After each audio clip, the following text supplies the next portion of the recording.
All that courage really is, the end of the day, it is that resolve to see it through to the end. You're going to stick it out. It's the commitment in the face of immeasurable odds against you.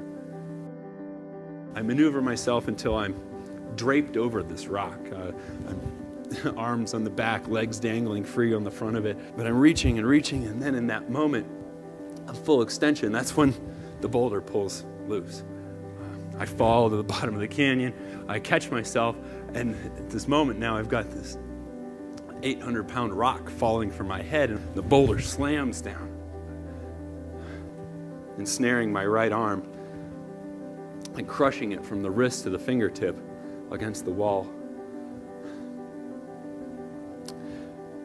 And of course, at that point, I totally lost control. And what I did then for the next 45 minutes was I tried to harness that adrenaline. I'm trying to lift the rock. I'm trying to pull it. I'm trying to wrench my arm free. And I can't make that rock budge more than a millimeter. And when it does, it just settles more. All of this, the starvation, dehydration, the hypothermia, the sleep deprivation, I can't even take a cat nap if my body weight drops too far. The torque on my arm causes the pain to spike, and I'm jolted back. I'm losing about 6-7 pounds per 24-hour period that I'm out there. I say out loud, it's just a slow act of suicide. And I understand I'm out of options.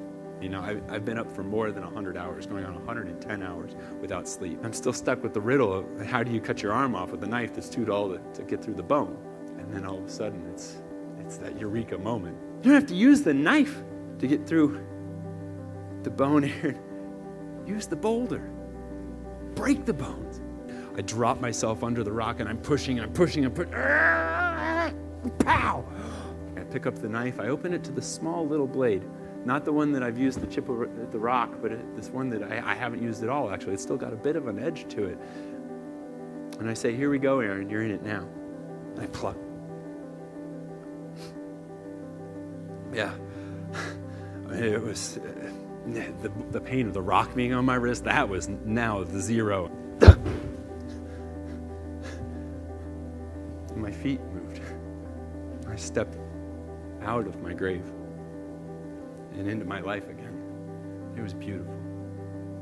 Because if you can imagine somehow to take every moment of joy, pleasure, delight, happiness that you've ever experienced in your whole life, have it all taken away, and then for it to be given back to you, all in one moment.